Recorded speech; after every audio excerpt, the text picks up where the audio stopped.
Hello my lovely students, once again in speaking and writing session. आज के lecture में हम यूज़ टू का इस्तेमाल सीखेंगे कि यूज़ टू इंग्लिश ग्रामर में हम कैसे यूज़ करते हैं और सेंटेंसेस में इसका कैसे इस्तेमाल करते हैं। तो इसको आज डिटेल में डिस्कस करेंगे कि यूज़ टू का इस्तेमाल किन फ़िक्राजात में आता है और इनका इस्तेमाल कैसे किया जाता है।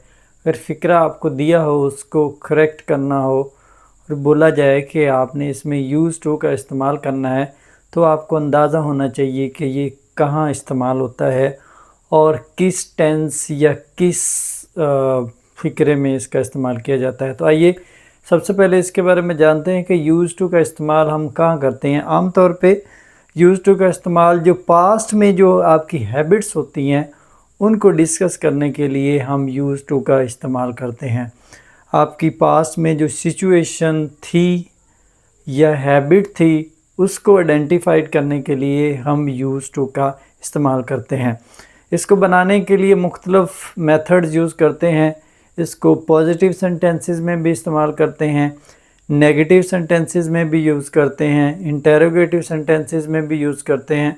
उसके बाद बी के साथ भी इसका इस्तेमाल किया जाता है और उसके साथ गेट के साथ भी इसका इस्तेमाल किया जाता है। तो ये डिफरेंट कैटेगरीज़ में यूज़ का इस्तेमाल किया जाता है, यूज़ टू का इस्तेमाल किया जाता है। सबसे पहले हम इसको पॉजिटिव सेंटेंसेस में देखते हैं कि पॉजिटिव सेंटेंसेस में इसका इस्तेमाल कैसे किया जाता है। एज़ यूजुअल सब्जेक्ट आएगा, उसके बाद यूज़ टू, उसके बाद वर्ब।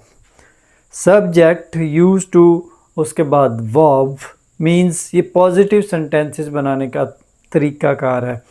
फॉर एग्ज़ाम्पल एक सेंटेंस देखते हैं। I use to play football every day. I use to play football every day. उसके बाद she use to live in Lahore. She use to live in Lahore. उसके बाद थर्ड वन है they use to visit us often. They use to visit us often. तो अब तीनों sentences में हमने देखा कि एक हैबिट को डिस्कस किया गया है, एक जो सिचुएशन है उसको डिस्कस किया गया है जो कोई पास्ट में थी या उसकी सिचुएशन चलती रहती है। मीन्स अगर पास्ट में उसने कोई काम किया था तो उसको हम डिस्कस करने के लिए यूज़ टू का इस्तेमाल करते हैं। उसके बाद इसको नेगेटिव सेंटेंसेस में भी इस्तेमाल करते हैं। नेगेटिव सेंटेंसेस में कैसे इस्तेमाल करते हैं? सब्जेक्ट, उसके बाद डिड नॉट, उसके बाद यूज़ टू, उसके बाद form of the verb. Means जब हम नेगेटिव सेंटेंसेस में इसका इस्तेमाल करते हैं तो डिड नॉट का इस्तेमाल किया जाता है, तब ये नेगेटिव यानी मनफी फ़िक्राजात बन जाते हैं। तो इसके एग्जांपल्स देखते हैं। I did not use to drink coffee. I did not use to drink coffee. He did not use to wake up. He did not used to wake up means negative sentencing में जब इसका इस्तेमाल किया जाता है तो did not का इजाफा कर दिया जाता है। उसके बाद इंटेरोगेटिव फॉर्म में भी इसका इस्तेमाल किया जाता है। इंटेरोगेटिव को कैसे बनाते हैं? did को स्टार्ट में लगा देते हैं, उसके बाद सब्जेक्ट है, उसके बाद यूज टू है, उसके बाद फॉर्म ऑफ द वर्ब है। मीन्स did का इस्तेमाल स्टार्ट्स में आ जाता है। उसके बाद एज़ यूजुअल जिस तरह नेगेटिव सेंटेंस था इसी तरह इंटरोगेटिव सेंटेंस है, लेकिन फ़र्क ये है कि वहाँ डिड नॉट का इस्तेमाल किया गया था, अब इसमें डिड को शुरू में लगा देते हैं। तो इसके एग्जांपल देखते हैं। Did you use to play cricket. Did you use to play cricket end पे क्वेश्चन मार्क। उसके बाद did she use to live in Karachi. Did she use to live in Karachi means इसमें भी एक हैबिट को डिस्कस किया गया है कि वो कराची में रहा करती थी, वो क्रिकेट खेला करता था। तो ये है हैबिट है, ये सिचुएशन को डिस्कस किया गया।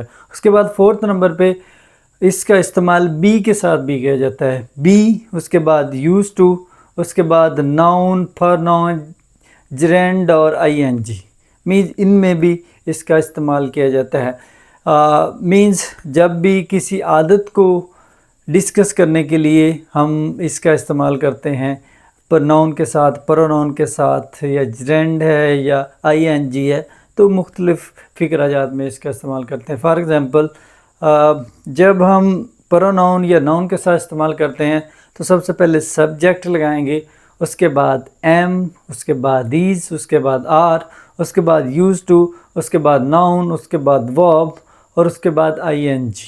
मीन्स ये एक सेंटेंस बनाने का फार्मूला है जब इसका इस्तेमाल बी, यूज टू या नाउन, प्रोनाउन या उनके साथ इस्तेमाल किया जाता है। For example, I am use to hot weather. I am use to hot weather, मैं गर्म मौसम में रहने का आदी था या आदी हूँ। मीन्स एक आदत को डिस्कस किया गया है। मीन्स जब भी इस तरह की आदत को डिस्कस किया जाता है, नाउन का इजाफा किया जाता है, प्रोनाउन का इजाफा किया जाता है, तो इसके साथ हम यूज टू का इस्तेमाल करते हैं। उसके बाद एट द एंड इसका इस्तेमाल गेट के साथ भी यूज टू का इस्तेमाल किया जाता है। गेट के साथ कैसे इस्तेमाल किया जाता है? गेट आ जाएगा, उसके बाद यूज टू हो जाएगा, उसके बाद नाउन है, प्रोनाउन है, वर्ब है, और मीन्स इसमें जब आप किसी चीज़ के आदी हो जाते हैं तब भी यूज टू का इस्तेमाल किया जाता है। For example, he got to use to living in Japan.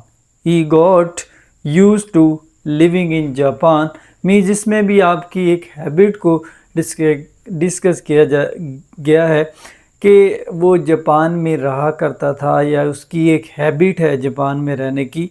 तो इसी तरह और भी आप डिफरेंट काइंड ऑफ सेंटेंसेस बना सकते हैं।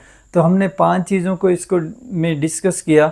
सबसे पहले पॉजिटिव सेंटेंसेस में भी यूज़ का इस्तेमाल किया जाता है, नेगेटिव सेंटेंसेस में भी यूज़ टू का इस्तेमाल कर सकते हैं, इंटेरोगेटिव सेंटेंसेस में भी यूज़ टू का इस्तेमाल कर सकते हैं, उसके बाद बी के साथ भी यूज़ टू का इस्तेमाल कर सकते हैं, और उसके बाद एट द एंड गेट के साथ भी यूज़ टू का इस्तेमाल कर सकते हैं। लेकिन फार्मूला थोड़ा सा डिफरेंट है और फार्मूले को हम देखते हुए यूज़ टू के फ़िक्राजात बना सकते हैं। यूज़ टू का इस्तेमाल इतना मुश्किल नहीं है, लेकिन प्रैक्टिस की ज़रूरत है, क्योंकि जब भी कोई हैबिट को हम डिस्कस करते हैं स्पीकिंग में, राइटिंग में, तो यूज़ टू का अमूमन इस्तेमाल किया जाता है हमारी इंग्लिश राइटिंग और स्पीकिंग में। तो इसका इस्तेमाल आना चाहिए, मुश्किल नहीं है।